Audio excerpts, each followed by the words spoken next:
Hi, I'm Dr. Scott Lee. Tonight, I want to share some truly scary stories, but not the kind with ghosts, monsters, or haunted hospitals. These stories are from inside the world of electrophysiology, where fear, pressure, and misinformation haunt patients every day. And the moral of every one of these stories is simple. Knowledge is power. It could save your heart and maybe even your life.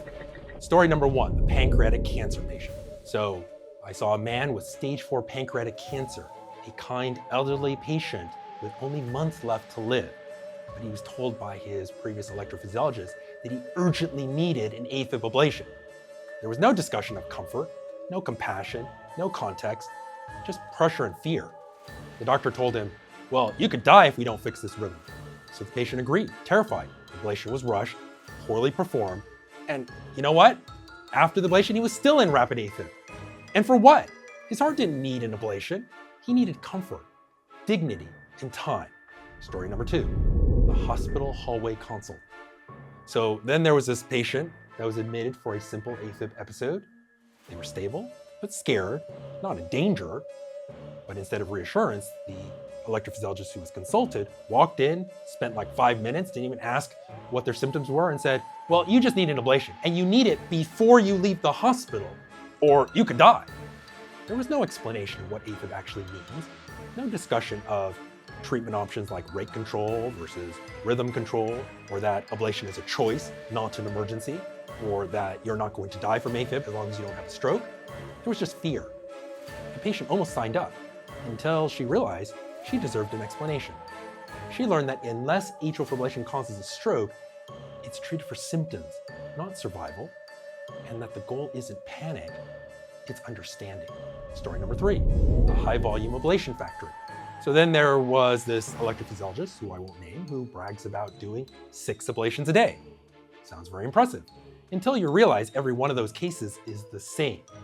A simple 1 wall out of 6 ablation, even for patients with advanced stages of AFib, persistent or long-standing persistent AFib, who need far more complex ablations done, more than just simple 1 wall.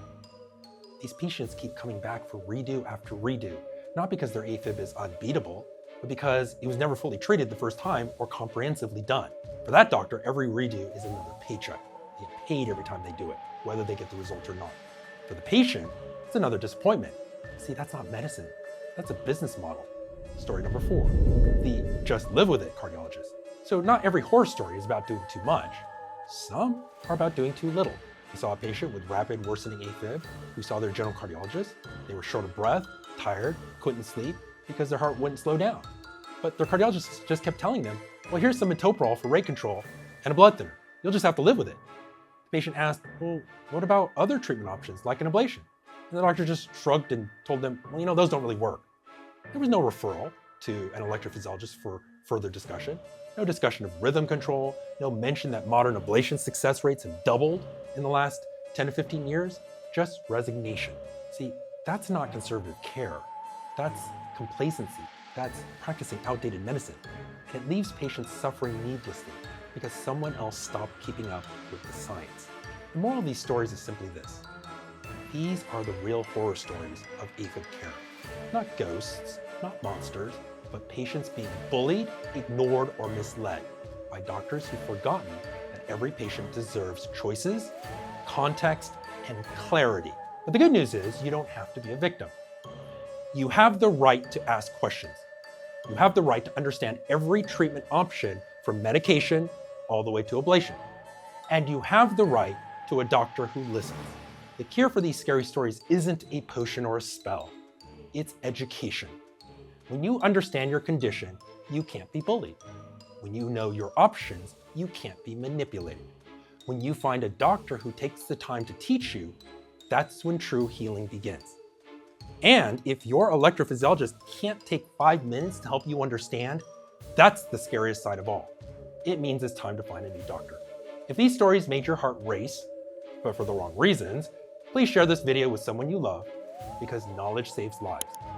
Or subscribe to my channel for more videos about AFib, heart rhythm, and real-world health.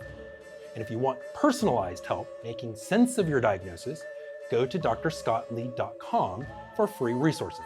or to book a second opinion clarity consult with me today.